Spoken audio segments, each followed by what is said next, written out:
Ce soir, coup de projecteur sur une artiste congolaise que nous avons le plaisir de recevoir. Bonsoir Mireille Asianyembo. Bonsoir. Merci d'être avec nous. Vous êtes née à Kalemi, en République démocratique du Congo. Après des études de biologie, vous intégrez les Beaux-Arts de Kinshasa. Quand et comment est née votre fibre artistique ? Ma fibre artistique est née par le souci de la recherche de la vérité. La vérité par rapport à ma famille, la vérité par rapport aux problématiques socio-culturelles que je vivais dans le pays. Et alors, je devais me situer et m'intégrer en médecine après mes études, mais je me suis dit non, je vais aller faire l'art parce que j'ai besoin de m'exprimer. Et à travers cet art, quelles sont les émotions, les expressions que vous transmettez ? Moi, la généralité, c'est la mémoire. La mémoire, parce que j'ai besoin de me reporter à l'ancien. L'ancien, c'est-à-dire avant la colonisation, qu'est-ce qu'il y avait? Et ce que nous avons oublié, moi j'ai besoin de mettre ça à nu, ramener ça aujourd'hui, revisiter et revoir ça autrement. Vous vivez en Belgique depuis plus de 6 ans maintenant. Vous vous définissez comme une artiste visuelle. Qu'est-ce que c'est une artiste visuelle? Une artiste visuelle, c'est une artiste qui met en marche tout ce qui peut être caractérisé par le visuel. C'est-à-dire moi, par exemple, j'utilise les médiums comme la performance, j'utilise les installations, j'utilise la vidéo et la photo. Mais précisément, je vais prendre d'abord ce qui est mon travail artistique, qui est des peintures textiles. Je vais prendre cela et quand je travaille, je finis de travailler, je vais proposer et mettre en avant par une performance ou par une installation. À travers vos créations, vous revisitez le textile africain. Pour quelle raison? C'est le souci de pouvoir penser à ce qui était avant. Parce qu'aujourd'hui, nous ne pensons qu'à ce qui est aujourd'hui. Et aujourd'hui, nous avons le textile d'aujourd'hui, mais nous avons oublié le textile d'hier. Et pour moi, aujourd'hui, je me dis, je peux être la bouche qui va faire parler du textile d'avant. Alors justement, quel est le textile d'aujourd'hui et celui d'hier? Le textile d'aujourd'hui, nous parlons beaucoup du wax. Et dans mon pays, le Congo, il y a un exemple. Nous avons beaucoup le temps de valoriser que le pagne wax, le tissu wax. Or, avant le tissu wax, nous avons beaucoup de textiles, par exemple les tapisseries Kuba, que nous avons oubliées.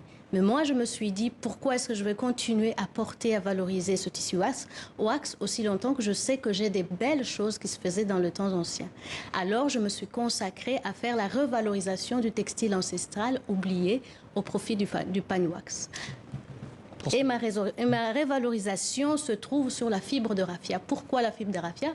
Parce que c'est la matière première qui permettait à mes ancêtres de pouvoir créer des textiles.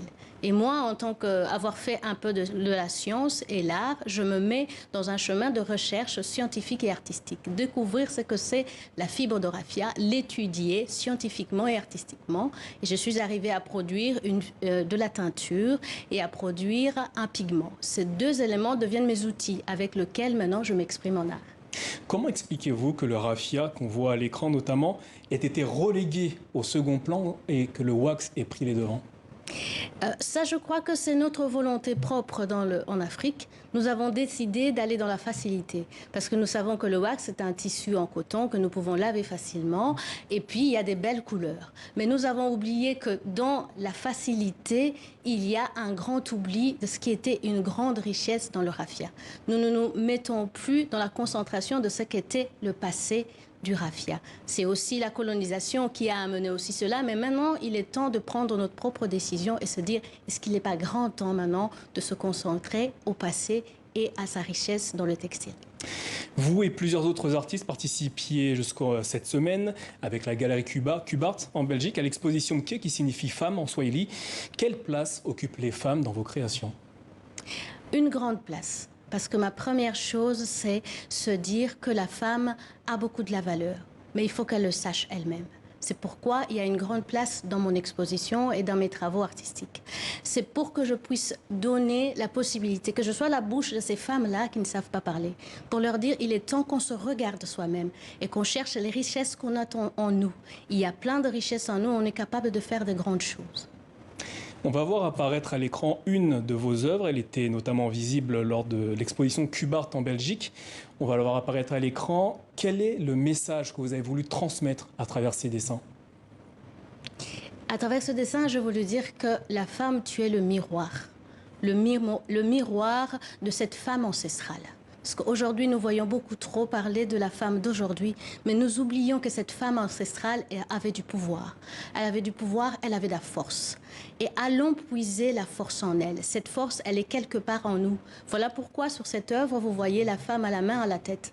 C'est pour dire que n'allez pas chercher loin femme africaine ou femme congolaise ou en général la femme du monde. Allez chercher en vous, vous allez trouver les fragments de la force de la femme qui était là un jour, quelque part en Afrique.